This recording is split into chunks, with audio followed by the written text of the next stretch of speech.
All right, I'm Chris Adina with the American Outdoor News Podcast. I'm here with Jeff from SCI, Safari Club International. Jeff, as always, it's great to see you.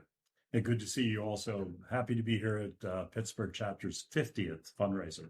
That's amazing. 50 years. And to walk through that room and see the amount of tables and settings set up looks to be probably their largest event ever. Yes, I think they moved a couple times over the last few years because of space, and they may have to do it again. They're packing the house. Yeah, they said they're looking at somewhere around 700 people this year. That's tremendous. It is, and for what they do and for what they've accomplished, now we're looking at Sunday hunting that just got pushed through in Pennsylvania, which is tremendous. The leadership of this chapter was a big step along with the other Pennsylvania chapters to bringing it forward. And I mean, it brings such a huge advantage that the rest of the country has that Pennsylvania didn't for years to be able to hunt on Sunday. Yeah, I remember way back when New York used to open up on a Monday, and there was no Sunday hunting. And, I'm going back when I was a young guy. Well, I mean, that's part of what it's all about, because the young guys and girls, with all the activities they have today with school and sports and stuff like that, when I grew up right around here, we would drive to Potter County for opening day of deer season. And that would be going up Friday night, stay Saturday, Sunday, hunt Monday, and then come back home on Tuesday. Today, Saturdays are taken up with so much sports and activities. Yep. It's tough to justify a 2.5, 3 hour drive to the mountains for one day. It really is. Or half a day. Well, it really comes down to time and life management and the way we choose to live our life. They forced us to take days off to enjoy what we love to do. And even, getting our kids and youth into the outdoors became more difficult in that manner because, well, we'd have to take them out of school. Yes. And Pennsylvania was traditionally Monday was a day off school when I grew up, and it still is in some school districts. But the advantage of having Sunday hunting makes it, I think, is a game changer. Well, Safari Club International, it has that misconception that it's just about safaris, about Africa. It's not. Safari means journey, correct? You're 100% right, Chris. So the journey isn't going halfway around the world to, go and live our lifestyle and get out into the brush and, hunt. It's hunting deer. It's hunting elk. It's that we have safaris in North America, just like every other part of the world. What strides has Safari Club International made to pass on our traditions? So our chapter network is our biggest strength. We're 170 plus chapters worldwide, and the impact that has on the local areas based on, every state's different, every country's different. Sure. There's different priorities and stuff like that.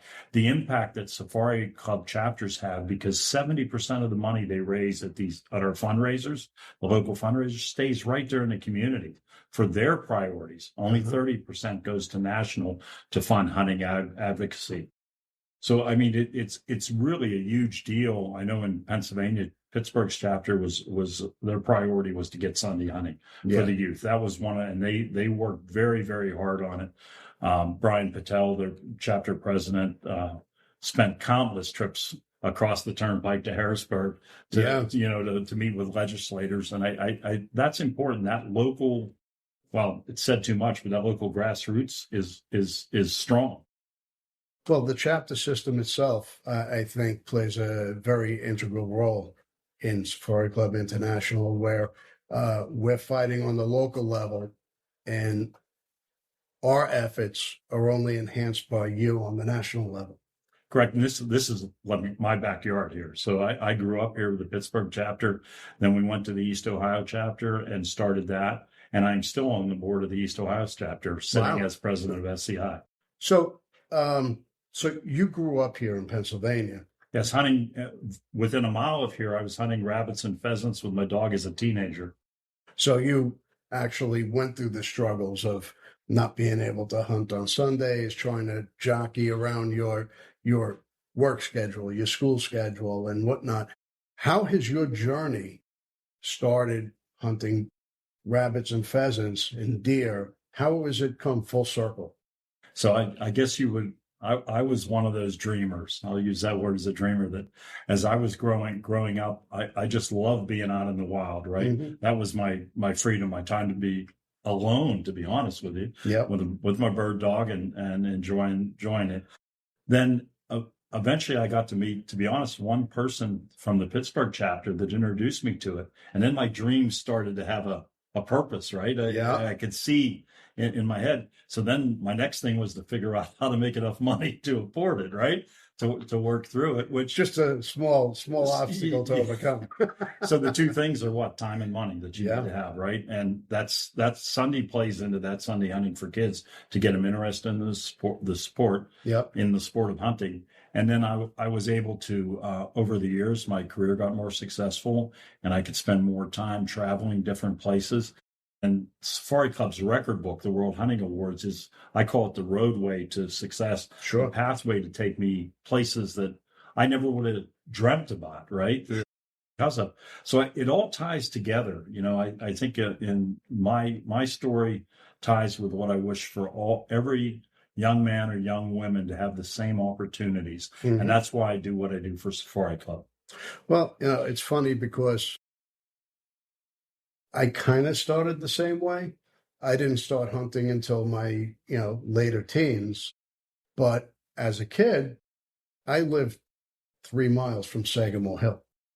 So we used to go and visit Sagamore Hill, and I'd see Teddy Roosevelt's lion rugs and different mounts all around. And I would be like, damn, that's what I want to do. Yeah. And sure enough, here I am. Dreams do come true sometimes, they right? Absolutely do. And that's our wish, is to keep that hunting heritage alive. How do we plant the seed in young people today? Not even necessarily young people today.